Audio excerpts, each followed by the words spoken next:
सत श्री अकाल, स्वागत है जी। अज का शो इस गल नूं ध्यान च रख के बना रहे हैं जिहड़े कमेंट्स स्टूडेंट्स डिफरेंट तरीके नाल पुछण दी कोशिश करते हैं कि मेरे इन्ने बैंड आ, मैं आह वाला कोर्स किया होया, की मेरा वीज़ा आ जूगा। ये सारे कमेंट्स नूं देखते हुए अज का शो प्लान किया है कि अज की डेट दे विच आपां नवंबर महीने दे विच बैठे हाँ। कैनेडा किहड़े प्रोफाइल्स नूं वीज़े दे रहा वा, ओवरऑल सिनारियो की चल रहा, किन्ने क बैंड देख रहा वा, किन्नी का कोर्स मैचिंग देख रहा वा, की देख के रहा, किस तरह के प्रोफाइल ने जिन्हां दे वीज़े आ रहे। सो स्वागत करते हैं जी साडे अज दे गैसट ब्रॉडवे इमीग्रेशन के सीनियर कंसलटेंट ने जगप्रीत सिंह जी। बहुत डिटेल दे विच स्टडी करते हैं, अपने प्रोफैशन नूं बहुत पैशन दे नाल निभाउंदे ने। स्वागत है जी। Thank you Deepak ji. जगप्रीत जी, सवाल बहुत ही कॉम्पलीकेटिड है, सब तो ज़्यादा स्टूडेंट पूछते हैं, पर मैं सिंपल तरीके दे नाल पुछ रहा वा। अजकल कनेडा किहड़े प्रोफाइल्स नूं वीज़े दे रहा? बिल्कुल Deepak ji, I highly appreciate you for this particular video today. Reason उहदा की है, कैनेडा दे विच जो अज तक दा मेरा एक्सपीरियंस है, स्टूडेंट्स भी पेरेंट्स भी इक्को ही सवाल करते हैं, इस कॉलेज का सक्सैस की है, इस यूनिवर्सिटी का सक्सैस की है, इस कॉलेज नूं किन्ने वीज़े मिले, इस शहर नूं किन्ने वीज़े मिले, इस प्रोविंस नूं किन्ने वीज़े मिले। अज तक किसी ने यह सवाल नहीं किया कि किहड़े प्रोफाइल नूं वीज़ा मिलता है ते किहड़े प्रोफाइल नूं वीज़ा नहीं मिलता। So I highly appreciate for this particular approach. So गल करते हैं जी, किस प्रोफाइल नूं वीज़ा मिलता है ते किहनूं नहीं मिलता।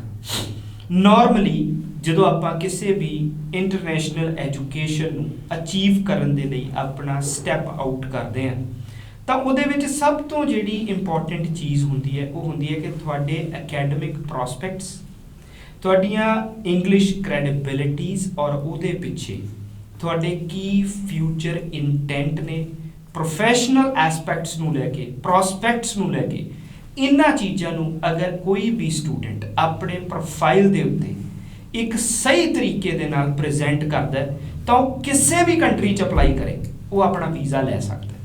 कैनेडा के पॉइंट ऑफ व्यू नाल गल करां तो इत्थे 2-3 पैरामीटर्स नूं बहुत ज़्यादा इंपॉर्टेंटली और एक वाइटल रोल दिता गया, जिहदे विच सब तो पहली है जी तुहाडी कंप्लीट रैलेवेंसी।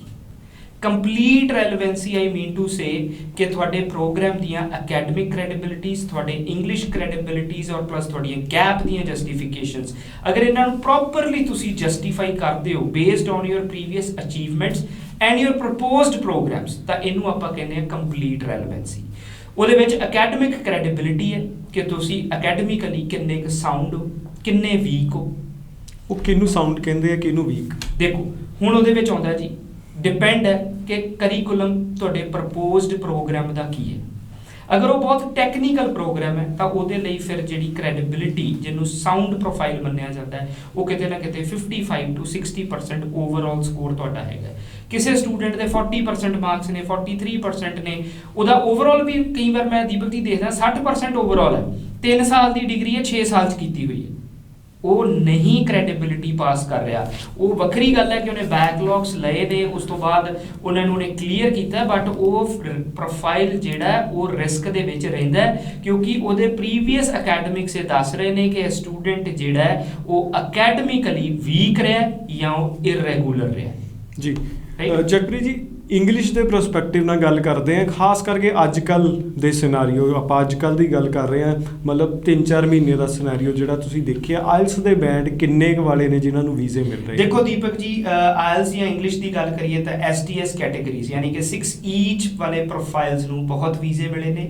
ਜਿਹੜੀਆਂ नॉन STS कैटेगरीज ने खास तौर पर 6 ओवरऑल, 1 च 5.5, 2 च 5.5 एंड स्पैसीफिकली रीडिंग या राइटिंग ਦੇ ਵਿੱਚ 5.5, वो प्रोफाइल्स बहुत रिजैक्ट हुए ने, क्योंकि उत्थे जाके फिर बहुत सारे बच्चों ने प्रोग्राम रेलेवेंट भी नहीं लए। ਅਕੈਡਮਿਕਲੀ ਕ੍ਰੈਡੀਬਿਲਿਟੀ ਨੂੰ ਉਹ ਇੰਗਲਿਸ਼ ਕ੍ਰੈਡੀਬਿਲਿਟੀ ਨੂੰ ਵੀ ਫੁੱਲਫਿਲ ਨਹੀਂ ਕਰ ਰਹੇ ਸੀ, ਸੋ ਉਹ ਰਿਫਿਊਜ਼ਲਸ ਜ਼ਿਆਦਾ ਰਹੇ ਨੇ। ਸੋ ਜਿਹੜੇ ਸਟੂਡੈਂਟ ਆਉਣ ਵਾਲੇ ਸਮੇਂ 'ਚ ਵੀ ਅਪਲਾਈ ਕਰਨਗੇ, ਮੈਂ ਉਹਨਾਂ ਨੂੰ ਇਹ ਚੀਜ਼ ਜ਼ਰੂਰ ਐਡਵਾਈਸ ਕਰ ਰਿਹਾ ਕਿ ਕੋਸ਼ਿਸ਼ ਕਰੋ ਕਿ ਆਪਣੀ ਐਪਲੀਕੇਸ਼ਨ ਨੂੰ ਜਦੋਂ ਤੁਸੀਂ ਐਮਬੈਸੀ ਤੱਕ ਲੈ ਕੇ ਜਾ ਰਹੇ ਹੋ, ਅਗਰ ਉਹ ਨੌਨ STS ਹੈ ਤੁਹਾਨੂੰ SDS 'ਚ ਕਨਵਰਟ ਕਰਨ ਦੀ ਕੋਸ਼ਿਸ਼ ਕਰੋ, ਕਿਉਂਕਿ ਐਟ ਪ੍ਰੈਜ਼ੈਂਟ ਜੋ ਟ੍ਰੈਂਡ ਚੱਲ ਰਿਹਾ ਉਹ ਇਹਨਾਂ ਐਪਲੀਕੇਸ਼ਨਸ ਦੇ ਉੱਤੇ ਬਹੁਤ ਹੀ ਪੋਜ਼ਿਟਿਵ ਚੱਲ ਰਿਹਾ ਜੀ। ਇੱਕ ਲਾਸਟ ਤੇ ਮੈਂ ਪੁੱਛਣਾ ਚਾਹੂੰਗਾ, ਗੈਪ ਕਿੰਨੇ ਕੁ ਗੈਪ ਵਾਲਿਆਂ ਨੂੰ ਅੱਜ ਕੱਲ੍ਹ ਵੀਜ਼ਾ ਮਿਲ ਰਿਹਾ ਹੈ, ਤੇ ਕਿਹੜੇ ਜਿਹੜੇ ਗੈਪ ਨੇ ਇੱਕ ਲੈਵਲ ਤੋਂ ਵੱਧ ਕਿੰਨੇ ਨੇ ਜਿਨ੍ਹਾਂ ਨੂੰ ਰਿਜੈਕਸ਼ਨ ਮਿਲ ਰਹੀ ਹੈ? ਦੇਖੋ ਦੀਪਕ ਜੀ, ਐਟ ਪ੍ਰੈਜ਼ੈਂਟ ਅਗਰ ਆਪਾਂ 2-3 ਸਾਲ ਦੇ ਗੈਪ ਦੀ ਗੱਲ ਕਰੀਏ ਤਾਂ ਉਹਨਾਂ ਨੂੰ ਮੋਸਟਲੀ ਸਟੂਡੈਂਟ ਨੂੰ ਵੀਜ਼ਾ ਮਿਲ ਰਿਹਾ ਅਗਰ ਉਹ ਆਪਣੇ ਐਪਲੀਕੇਸ਼ਨ ਨੂੰ ਲੌਜੀਕਲੀ ਜਸਟੀਫਾਈ ਕਰ ਰਹੇ ਨੇ। ਜਿਨ੍ਹਾਂ ਸਟੂਡੈਂਟਸ ਦਾ 7 ਸਾਲ 8 ਸਾਲ 10 ਸਾਲ ਦਾ ਗੈਪ ਹੈ, ਅਗਰ ਉਹ ਇੱਕ ਵੈਲ ਪ੍ਰੋਫੈਸ਼ਨਲ ਐਕਸਪੀਰੀਅੰਸ ਹੈਗਾ ਤਾਂ ਉੱਥੇ ਚਾਂਸਸ ਬਹੁਤ ਵਧੀਆ ਨੇ। ਬਟ ਅਗਰ ਉਹ ਫ੍ਰੀ ਟਾਈਮ ਹੈ, ਉਸ ਤੋਂ ਬਾਅਦ ਉਹ ਸਿਰਫ ਟਾਲ ਮਟੋਲ ਕਰ ਰਿਹਾ ਉਹਦੀ, ਜਾਂ ਉਹਨੂੰ ਇੱਕ ਤਰੀਕੇ ਨਾਲ ਜਸਟ ਫਿਲਰ ਦੇ ਤਰ੍ਹਾਂ ਕਿਸੇ ਤਰੀਕੇ ਨਾਲ ਉਹਨੂੰ ਫਿਲ ਅਪ ਕਰ ਰਿਹਾ, ਤਾਂ ਉੱਥੇ ਫਿਰ ਵੀਜ਼ਾ ਚਾਂਸਸ ਵੀਕ ਨੇ। ਸੋ ਉਸ ਪੁਆਇੰਟ ਦੇ ਉੱਤੇ ਗੈਪ ਦੀ ਜਸਟੀਫਿਕੇਸ਼ਨ ਜਿਹੜੀ ਹੈ, ਪ੍ਰੋਗਰਾਮ ਦੀ ਜਿਹੜੀ ਸਿਲੈਕਸ਼ਨ ਉਹ ਫਿਰ ਐਕਸਪੀਰੀਅੰਸ ਬੇਸਡ ਹੈ। ਸੋ ਉੱਥੇ ਅਗਰ ਗੈਪ ਦੀ ਜਸਟੀਫਿਕੇਸ਼ਨ ਪ੍ਰੋਪਰ ਹੈ, ਐਕਸਪੀਰੀਅੰਸ ਤੁਹਾਡਾ ਸਹੀ ਤਰੀਕੇ ਨਾਲ ਜਸਟੀਫਾਈਡ ਹੈ, ਤਾਂ ਵੀਜ਼ਾ ਚਾਂਸਸ ਉੱਥੇ ਵੀ ਬਹੁਤ ਵਧੀਆ ਨੇ ਜੀ। ਤਾਂ ਰਿਜ਼ਲਟ ਫਿਲਹਾਲ ਕਿਸ ਤਰੀਕੇ ਦੇ ਚੱਲ ਰਹੇ ਨੇ, ਸਪੀਡ ਬਣ ਗਈ ਹੈ ਜੀ? ਦੇਖੋ ਜੀ, ਐਟ ਪ੍ਰੈਜ਼ੈਂਟ ਹੁਣ PPRs ਦੀ ਸਪੀਡ ਜਿਹੜੀ ਹੈ ਦੁਬਾਰਾ ਬਣ ਚੁੱਕੀ ਹੈ ਔਰ ਪੋਜ਼ਿਟਿਵ ਚੱਲ ਰਹੀ ਹੈ, ਰਾਈਟ। ਰਿਜ਼ਲਟਸ ਜਿਹੜੇ ਨੇ ਉਹ ਰੈਗੂਲਰ ਰਿਸੀਵ ਹੋ ਰਹੇ ਨੇ। ਨਵੰਬਰ ਦੇ ਵਿੱਚ ਆਪਾਂ ਦੇਖਾਂਗੇ ਮੈਕਸਿਮਮ ਨੰਬਰ ਆਫ ਰਿਜ਼ਲਟ ਜਿਹੜੇ ਨੇ ਜਨਵਰੀ ਲਈ ਆਪਾਂ ਨੂੰ ਪੋਜ਼ਿਟਿਵ ਜ਼ਿਆਦਾ ਮਿਲਣਗੇ, ਕਿਉਂਕਿ ਸਟੂਡੈਂਟ ਇਹ ਚੀਜ਼ ਸਮਝ ਚੁੱਕੇ ਸੀ ਔਰ ਮੋਸਟਲੀ ਸਟੂਡੈਂਟਸ ਨੇ ਆਪਣੀਆਂ ਇੰਪਰੂਵਮੈਂਟਸ ਜਿਹੜੀਆਂ ਨੇ ਉਹ ਚਾਹੇ IELTS ਨੂੰ ਲੈ ਕੇ ਆ, PTE ਨੂੰ ਲੈ ਕੇ ਆ, ਈਵਨ ਪ੍ਰੋਗਰਾਮ ਦੇ ਮੈਂ ਦੇਖਿਆ ਦੀਪਕ ਜੀ, ਐਟ ਪ੍ਰੈਜ਼ੈਂਟ ਨਾ ਸਟੂਡੈਂਟ ਆਟੋਮੈਟਿਕਲੀ ਡਿਗਰੀ ਵੱਲ ਸ਼ਿਫਟ ਹੋ ਰਹੇ ਨੇ। Instead of applying into a diploma ਨੂੰ ਲੱਗ ਰਿਹਾ ਕਿ ਚਲੋ ਸਭ ਤੋਂ ਪਹਿਲੀ ਚੀਜ਼ ਤਾਂ ਵੀਜ਼ਾ ਆ, ਬਾਅਦ ਦੀ ਗੱਲ ਉੱਥੇ ਜਾ ਕੇ ਹੈ। ਨਾਓ ਈਵਨ ਸਟੂਡੈਂਟਸ ਆਪਣੇ ਆਪ ਨੂੰ ਅਕੈਡਮਿਕਲੀ ਵੀ ਅਪਗ੍ਰੇਡ ਕਰ ਰਹੇ ਨੇ। ਸੋ ਬਹੁਤ ਬਹੁਤ ਧੰਨਵਾਦ ਤੁਹਾਡਾ ਇਨਫੋਰਮੇਸ਼ਨ ਵਾਸਤੇ। ਸਟੂਡੈਂਟਸ ਕਮੈਂਟ ਜ਼ਰੂਰ ਕਰੋ ਜਿਹੜੀਆਂ ਵੀ ਗੱਲਾਂ ਤੇ ਤੁਹਾਨੂੰ ਡਾਊਟ ਹੈ, ਜਿਹੜੀਆਂ ਤੁਹਾਨੂੰ ਸਮਝ ਨਹੀਂ ਆ ਰਹੀਆਂ, ਕਨਫਿਊਜ਼ਨ ਨੇ। ਮੇਰੀ ਹਮੇਸ਼ਾ ਕੋਸ਼ਿਸ਼ ਰਹੇਗੀ ਕਿ ਪੰਜਾਬ ਦੇ ਜਿਹੜੇ ਟੌਪ ਦੇ ਕੰਸਲਟੈਂਟਸ ਨੇ ਉਹਨਾਂ ਤੋਂ ਇਹਨਾਂ ਸਵਾਲਾਂ ਦੇ ਜਵਾਬ ਲਿੱਤੇ ਜਾਣ। ਧੰਨਵਾਦ। ਥੈਂਕ ਯੂ ਜੀ।